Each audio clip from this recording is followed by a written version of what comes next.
Red Sox take one of three from the Cubs in Chicago over the weekend. We start with the Alex Bregman pinch hit home run to make it a 5-1 game late in yesterday's ball game. Matt, I'll start with you. Why do we break out that play to start? I'm sorry, which play to start? The Bregman home run. He's, as Lou said, he's a gamer. He's right in the middle of everything for this team, and that's the difference between this year and last year, guys, is the Red Sox have pretty much the same record that they've had for years straight now. So the question you have to ask yourself is, are they just doing what they've always done, or is it different? And it's different specifically because of guys like Alex Bregman. Right in the middle of that game yesterday, right in the middle of everything. It feels like Bregman is in the middle of everything good that the Red Sox do, at least offensively. And on the pitching side, you have Garrett Crochet, who's a stopper. When things are not going well, the Red Sox have star players who can step up and make a difference, a true difference. You know, there might be a stat out there that says, oh, well, you can get 90% of the player, that Bregman is for 90% of the money, or whatever that thing is. But you can't replicate players like this. And he showed it again yesterday. He's just a big moment kind of guy. And that's the difference between this year and last year, this year, and years prior to this. Well, he's a badass. He's something they desperately needed. And that moment yesterday, I think that's, to me, their second biggest win of the season. I still put the Raffaello walk-off against the Rays a couple of weeks back as the biggest. But that, I mean, yeah, they're up a run, but that game was still kind of in the balance there against the Cubs. You don't want to get swept. This schedule he's on, this rest schedule he's on, is pretty rigid, right? Like, you know, he was not supposed to even see the field yesterday. And I tend to believe, like what you heard from Lou on the call there, he's in Cora's ear in the dugout saying, look what Pomeranz is doing. I can hit this bum. Put me in. Let's break this game open. You put me up, I'm going to get a hit off this. And Drew Pomeranz, by the way, and I know we saw him Friday too, but when I saw him Friday, I'm like, what street corner did they find this bum from? I didn't know he was even still in the game. But removed from it for 3 years, okay, I know he's having a good year, but whatever. Bregman saw something. I'm convinced of it yesterday. He's like, put me in. I'm going to open up this game, and it's exactly what he did. Okay, you thought yesterday was a legit win, Jim. You've just back from a week off, yeah? Yeah. So you've softened up a little bit in the week. Yeah, I'm refreshed. It's like I get away from you two ghouls, and your whole email was about how legit that win was yesterday. I put more stock. Believe me, because I like that 10-win streak, and then once they swept the Rays, I'm like, okay, like I know I came in here after a little bit more time off, and I discounted what they had done against the Rockies and Washington, and I think rightfully so. Like, what am I supposed to do with this? But you sweep the Rays, and they did it in the fashion they did. I'm like, okay, you got a baseball team. This is for real. And then, okay, and I listened a little bit when Mazz was in. He was starting to freak out. I think you were in on Friday, that day game against the Cubs, and he's like, no, they look flat. They look flat. And they did. They looked flat, but, I mean, and listening a bit over the weekend, too, like, do people realize the Cubs are good? The Cubs are in a war for the NL Central with your Brewers 10-game winning streak, by the way. Congrats on that. Don't get me started. Go ahead. But the Cubs are a good team, and you kept hearing Lou talk about it over the weekend, like how good they are defensively. They hit a lot of home runs. The Cubs are legit. And even with some of my dopey friends, like, oh, here it goes again, like dummies. Like, the Cubs are good. They're not playing suck teams again. And they're home, and you had to expect there was going to be a bit of an air out of the balloon after a 10-game winning streak, the long All-Star break. You got young players out like Meyer and Anthony on the doing circuit. Like, you had to expect that there was going to be some sort of come down. There was. So I don't put too much stock into that. Yesterday, had they lost, I would have been a little worried. Okay, you don't want to get swept. That they got off the mat the way that they did, and that their two marquee acquisitions this offseason, and I'm no Breslow guy, and I don't like their front office, but if they want to blow me and dance in my face today, do it. Because between Crochet and Bregman, that's why you won that game. And they were still stupid. They made a bunch of dumb errors, and were doing a lot of dumb things in this series, and Duran specifically yesterday. But the way that they ended up coming back, opening up that game yesterday, shows me a lot. They're a legit team. So you think there are different Big Jim Murray outside of Bregman and Crochet? I mean, they still make stupid mistakes, but yes. Yeah. Again, 2 months ago, they lose that game yesterday.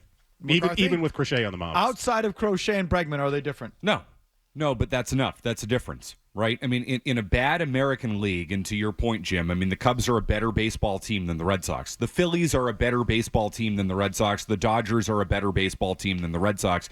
And you're going to see that over the course of the next 6 games. This is still going to be a rough re-entry for the Red Sox coming out of the All-Star break. But because of the star power, Mike, because of the stopper and Crochet, because in close games you feel good about having a guy like Bregman at the plate, you are not going to collapse. They are going to do just enough. But the team around those guys, no, that's still the same. They still have the same culture problems. They're still fundamentally really poor. They still play baseball like a bunch of cavemen. They're dumbasses. Let's talk some examples, please. Abraham Toro on Friday. That was so bad. Running into an out, getting doubled up. At first, he realizes he's going to get doubled up, and then his mind literally shuts down. He's like, no, go third. Keeps going to third. Proceed. Like, what the hell are you doing, guy? That was so bad. Cora doesn't care. In that moment, Abraham Toro should have been benched. That's easy. Like, we can't be doing this. First day back from the All-Star break, we're going to set the tone here that this is unacceptable. But the tone has been set that type of stuff is totally acceptable. The difference is you just have enough players like Crochet, like Bregman, because of the offseason additions and the acquisitions. You have enough guys who are just good enough, who are really good, that you will not collapse the way you have in previous More years. dumbass stuff.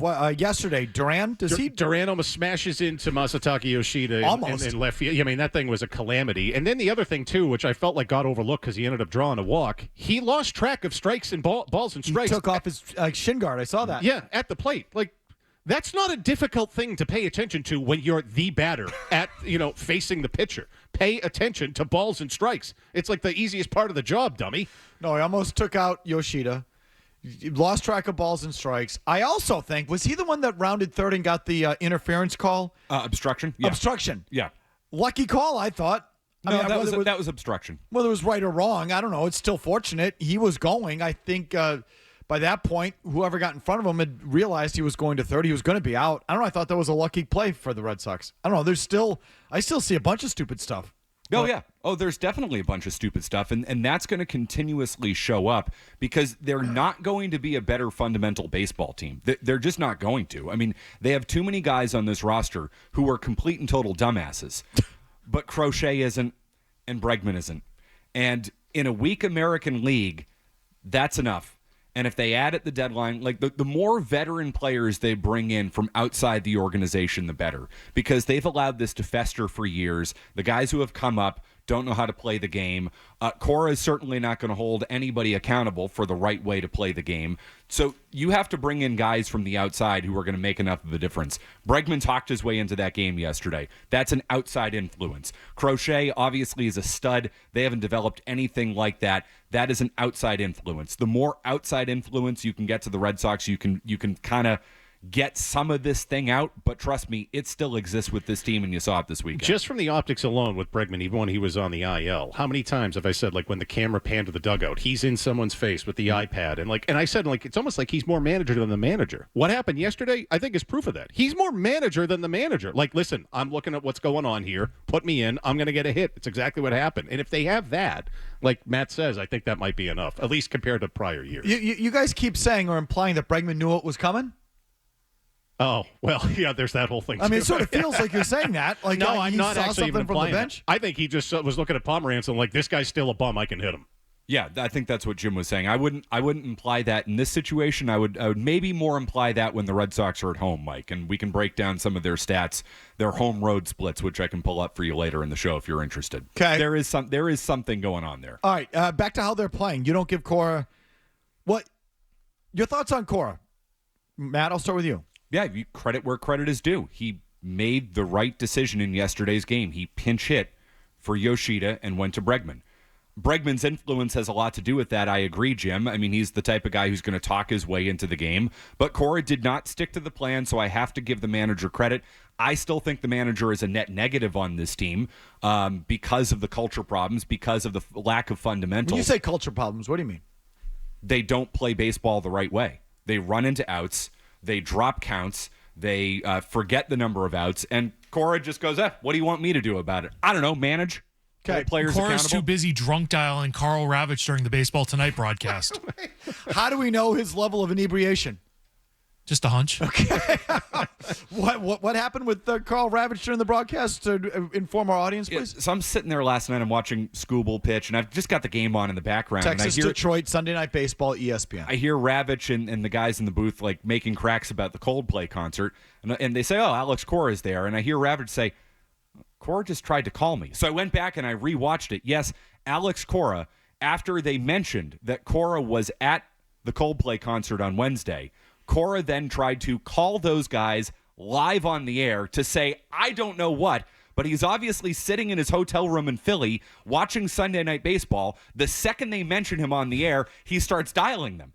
What the hell is that? Well, no one should be surprised. He's got rabbit ears. He's very, Weird. Interesting. Strange. Huh. I don't want to make too much of it, but like, that's just weird. And it was really innocuous, too, because the Red Sox are on ESPN against Philly on Wednesday night. So I saw this, too, and they're talking about it. So this bothers you? I just think it's a little odd. Like, what an odd thing to be sensitive about. Like, I'm quickly going to call Carl Ravitch. Like, I wasn't there. Like, that's what I assumed it was. Like, I was at a different show. Like, no. He's been pretty open. He talked about a pregame on Friday about being at that concert. Yeah. So I don't know if he just wanted to say, yeah, I was there. Like, add to something. Hey, what's up, Carl? Hey, you want some dirt on the baseball team? What, and you think that leaves the Sunday Night Baseball crew what? Oh, Compromised. They're compromised. We all know they're compromised. But we've known this for years, right? Yes, this he's is just filthy with those ESPN guys. just another reminder that he's close with those guys. I don't know. I just found it weird. Like, if you guys mention me on the program, do I, like, pick up my phone, like, in the middle of a say, yeah, Mike, what's going on? Hey, heard you mention me in my take there. But just want to say I'm listening. Thanks. Like, Of what? course I was at the concert, dude. It was fun. You wrap it into the overall commentary on Cora? That he pays attention to everything and he's a little bit too focused little on too other much. things. Yeah. Yes, I agree with that. I believe that's the agree with case as well. I do. I believe that. Yeah, I mean, are you doing work on So- Zach Wheeler tonight, or are you wanting to call up Carl Ravitch in the middle of a broadcast to talk about your experience in Coldplay? So That's just weird. The culture problem is I'm with you. It's just have to define it. Like I think the Devers trade has helped them in some regard with that, but it's a different sort of branch of it. The culture you're talking about is playing tough, smart, disciplined baseball. They just don't do it, and they haven't done it for a long time with him, and it continues. Even when they're winning, it continues. So that I'm with you. And as much as I've been down on him, at least earlier in the year when I was calling for his job, like there's some guys that are just hammerheads I don't think you're going to be able to get through to. And that means Jaron Duran is like number one of that. And then guys that suck like Connor Wong, there's only so much you can do. I don't know if you can manage them to be better if they are what they are, you know? No, you can't do that. But if your veteran journeyman first baseman runs into an out, That Abraham Toro thing. like, I mean, that's What are you easy, doing? guys. What are we doing here? And that crap happens all the time. It really does.